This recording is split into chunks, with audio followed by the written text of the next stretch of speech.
What's up, folks? Sean the Average Angler, and today we're going to talk about how to choose the right Daiwa Tatula reel for your needs. And the reason the thought came to me, honestly, is because I have an infatuation with the Daiwa Tatula SV. And don't get me wrong, it is a fantastic reel. Durable, cast great, doesn't backlash, at a $219 price point, I think. Do I need that many of those? And what do I think you should use them for? Now, let me first say that if you are a guy that has a backlashing issue, or you still backlash, okay? I don't, for the most part. Not saying it never happens. You know, if I cast real hard and I hit something, it happens to get some runovers or whatever. But quite honestly, if I cast the bait into the wall, the SV is going to backlash also, okay? Maybe not as bad. So here is a newer SV in a 7.1 to 1. Okay, you see there, SV spool. Now, and this is a zero adjust, okay? So you don't adjust the tensioner here. It comes preset.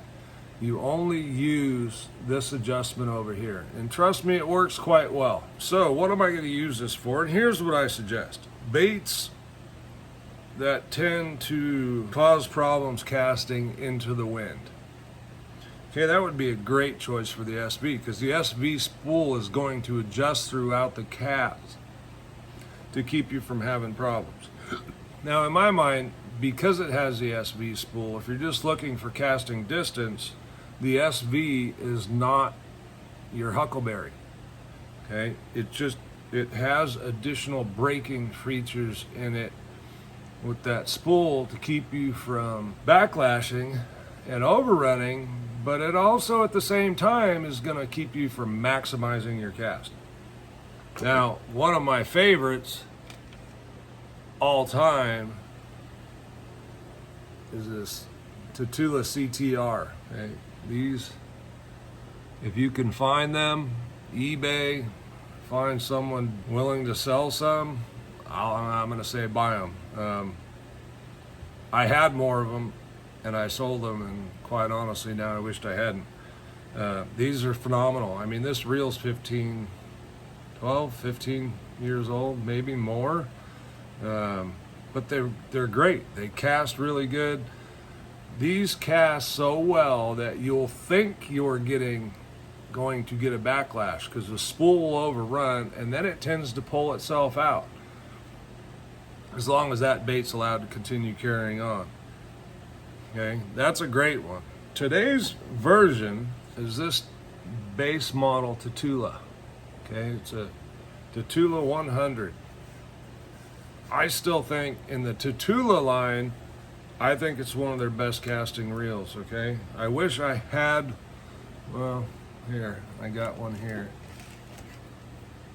This is a little older model, but you'll see it's got different spool, right? So, and on this one, I've changed out the handle to the Gomexus handle that I like.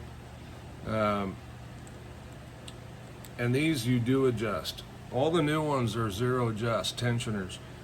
So you need to dial these in, but they're really easy to dial in. Then you still have the 20 adjust on the side. The straight regular Tatula, if you're looking for casting distance, is my choice. Here's another Tatula. This was a limited edition one. Didn't cost any more money. It's not showing it. The spider on the side is red. The dial on the top is red. And then it's 60. Oh, yeah, it was a 60 year. It says 60 over here, but the Y is gone. Another phenomenal reel, but again, it's essentially the base model Tatula. All right, here's a For bigger baits, swim baits, anytime you need a bigger reel, there's the Tatula 300, okay? Again, it's a base model Tatula. The 300s do tend to be more. Originally, back in the day, I bought the Lexas. The Lexas are actually a lot more money. And when they came out with the Tatula, I actually like the Tatula better. As you see, it's not that the spool's necessarily too much wider, but it's definitely taller, so it holds a lot more line.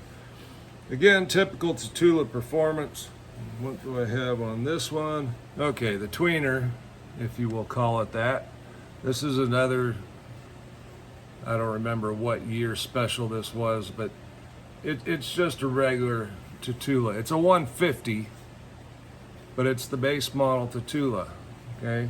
This has a tensioning knob. Now, one way you can tell on the tensioning knobs is see how tall it is, right? Now look at this one.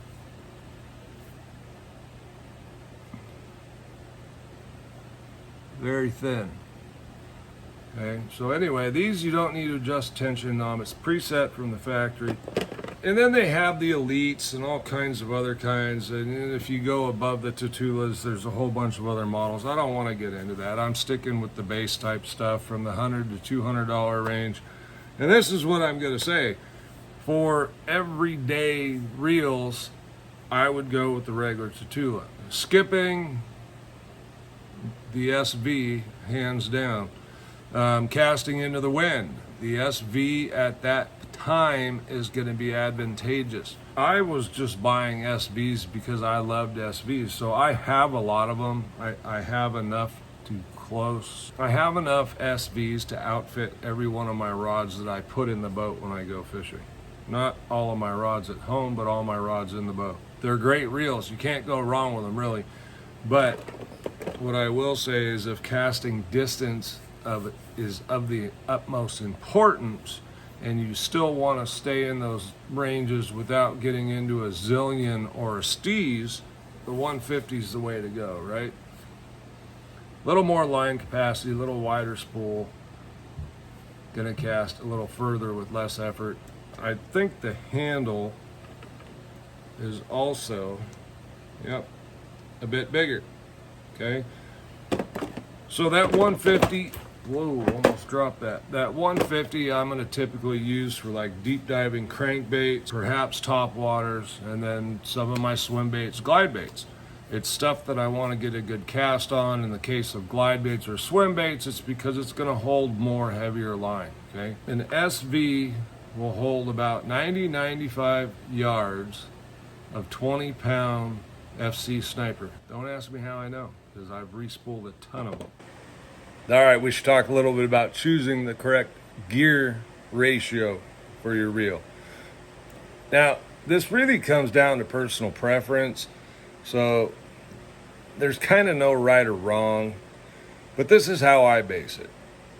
For things I need to pick up line fast, jigs, flipping and pitching, frog fishing, my whopper ploppers, I like to use the 8 1-to-1. For the majority of my fishing, chatterbaits, spinnerbaits, crankbaits, square bills, swim jigs, Senkos, typical Texas rigs, Carolina rigs, the majority of the other things, I am going to go with a 7.3 or 7.1-to-1. The only time I'm going to venture lower is for special situations like when I want to burn a chatterbait. I'll use that 6.3-to-1 because if I burn the 7 speed, it's just easier for me to drop down to that other one. It's usually on my chatterbait rod anyway, so I prefer to burn that. And then the other time is going to be deep diving crankbaits, okay? I will use the 6.3-to-1 on my deep diving crankbaits. Just makes them easier to reel and to get down to depth. My advice, I love Tatulas. You know, I've been getting some Shimanos recently. I like the Shimanos I've gotten too. They're way more expensive for what I'm buying. Yeah, so just keep in mind when you're buying reels, and let me talk about One thing I don't like so much, and everybody's different, but now they have these models that are for flip pitch, so they take less line. So the big selling point is you don't waste as much line. I would rather buy a normal reel, put some backing on it, and use it for flipping and pitching. Because if I want to use that reel for something else, I have the reel. If I buy a specialty reel that has a shallow spool and will only hold 30 yards of my 20-pound test, there's nothing I can do about it. I can always move a regular reel to another rod, put different line on it when I'm not flipping and pitching, and use it. I can't do that if I buy the specialty reel. The other thing is they charge more for those specialty reels. Again, my advice, I don't own any of those specialty reels. The closest thing to specialty I have is a Corrado DC and the 300 Tatula. All right. Hey, it's a golden moment. It's Friday. It's Friday, folks. So enjoy your weekend. Hopefully some of you are getting out to fish. I am not. I got to get my California boaters card thing done. So I'll be hanging around the house, spending some time with my wife. I was gone all weekend last weekend helping my mom. So I'm stuck around the house this week, and hopefully next week I can get out. Thanks for watching.